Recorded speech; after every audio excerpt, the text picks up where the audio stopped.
Good morning, everyone, or good afternoon. Welcome to Backyard Musings. We're broadcasting live from Apple Valley. I'm Steve. And I'm Scott. Thanks for joining us today. Turkey, and this is flying under the radar. It's not being picked up, that it's not publicized.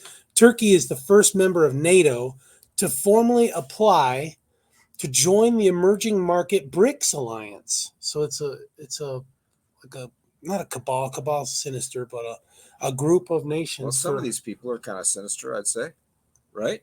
Yeah, well, we'll But see I mean, who's the in there. alliance, yeah. So, Well, China and Russia kind of are. yeah, exactly. But the founding members, Brazil, I don't see there. Well, that guy's kind of off the rails right now. The guy that's just leading Brazil, and yeah, he's kind of Was that the guy that was in prison? The guy, I forget his name, but that got elected and pulled out of prison. Yeah, I don't know. I don't remember that, but he's throwing some stuff out there that's got that country kind of in turmoil a little bit. So anyway, BRICS is an economic alliance. That's all it is. It's not like NATO. NATO is like a mutual defense pact. Military, right? More kind of military sided, right? Yeah. So Turkey's formally applying to join BRICS, which China and Russia lead. Ankara's dissatisfaction, Turkey and Ankara, that's where the seat of the government is, with the West, most likely stems from its support for Israel's assault in Gaza and its protracted attempts to join the EU, which have stalled for years. Turkey is a member of the military alliance led by the United States, NATO, but has refrained from joining the Western sanctions put on the Kremlin in response to Vladimir Putin's invasion of Ukraine. Scott, what is BRICS? Tell us what BRICS is. Okay, well, this is going to be a learning experience for me too. So BRICS is an intergovernmental organization consisting of founding countries, like we just mentioned, Brazil, Russia, India, and China, which held their first summit in, oh my gosh, these words are giving me, Yekaterinburg in 2009. Then South America joined the bloc a year later. South Africa joined the bloc a year later. Iran, Egypt, Ethiopia, and the United Arab Emirates joined the organization on the 1st of January of this year. Saudi Arabia is yet to officially join, but participates in the organization's activities as an invited nation. So kind of an eclectic group, huh? Kind of interesting, yeah. Interesting group. One of those groups that, it's like trust but verify, right? You want to kind of, even India, right? I mean, they're kind of interesting bunch over there that you don't know where they're going to go. So you're right, you don't know where they're going to go. Yeah. So BRICS, BRICS, that's the acronym. The BRICS countries are considered the foremost geopolitical rival to the G7 bloc of leading advanced economies, implementing competing initiatives such as the New Development Bank, the BRICS Contingent Reserve Arrangement, the BRICS Pay, the BRICS Joint Statistical Publication, and the BRICS Basket Reserve Currency. Sounds like they're organized. New World Order. Well, yeah. BRICS has received both praise and criticism from numerous commentators. One former Turkish diplomat has said that the move has been driven by, quote, accumulated frustrations in Ankara and the West and the European Union. So there's some frustrations. I wonder how this is not the strategy by Ankara to replace the West, quote, but it's a strategy to strengthen relations with non-Western powers at a time when the U.S. hegemony is waning. Let that sink in, right? When we're waning. Wonder why. With our leadership right now, it's kind of an unstable time, right? Don't you think? Well, this formed back in 2009. Yeah. What happened in 2008? We had some elections, right? Well, yeah, that was the end of the Obama time, right? Or yeah, right so in the middle of the Obama time. So there was only a 4-year break in that 16-year time span. So it's because of the Democrats that our hegemony is waning, said Sinan Ogun, head of the Istanbul-based think tank IDAM. Crazy. Yeah.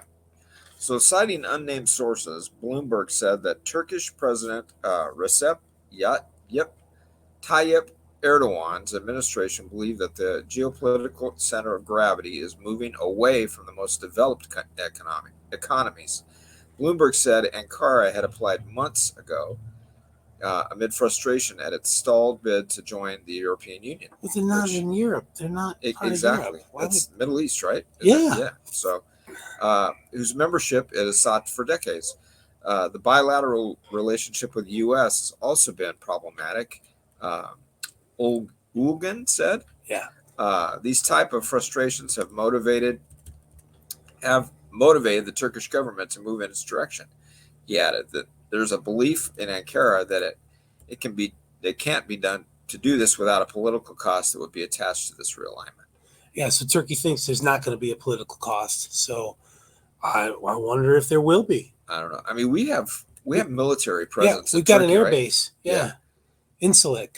Yeah, and thinking back, isn't that one of the countries that wouldn't let our military fly across their country? Yeah, we had a base there. That was during Reagan's time, I think, right? Or was it Bush? I think it was more Bush? Recent. Yeah, so I don't know, but yeah, again, they're kind of a upside down, sideways kind of country. Well, I mean, they're Muslim. I mean, but the thing with the Ottoman Empire, they would let non-Muslim people stay there if they paid money. It was like a payola, but it was like the religious type of thing. Yeah. That was across the Muslim world, but Turkey is the one who really embraced. So they're kind of centrist. They're not radical Islamic, but that makes them, change with the winds. Go with whoever's walking in the door. Yeah, like you were saying earlier. That's scary. Yeah.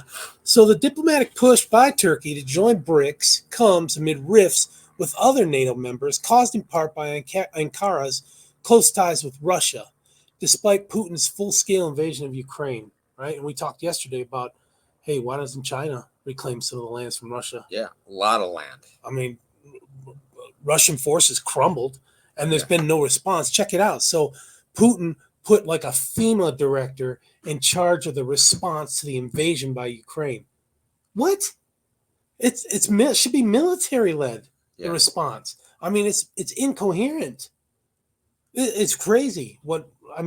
Russia, it's just unstable, they're not as formidable. Unstable bunch right now. Yeah, all they got is nuclear weapons. They don't have a formidable navy or an army.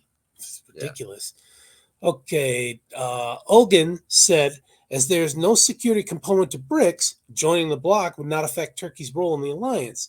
Quote, it's mostly an economic organization, so it's likely to affect its relationship with the EU more than with NATO, Ulgen added. Turkish officials had attended previous BRICS summits. In June, Kremlin spokesman Dmitry Peskov said Moscow welcomed the prospect of Ankara formally joining and that its membership will be discussed at the bloc's next summit in the Russian city of Kazan between October 22nd and 24th. That's a month. So coming up. 45 days or something like that. Next month. So this just proves our weakness on the world stage going back to 2009. Wasn't there an election in 2008 that ushered in a Democrat regime that still stands today? Pretty much. Yeah.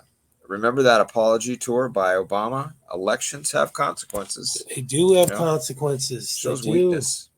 Yeah. I mean, except for a 4-year blip where we had some strength, where we projected power, it's gone back to Obama's third term with Biden.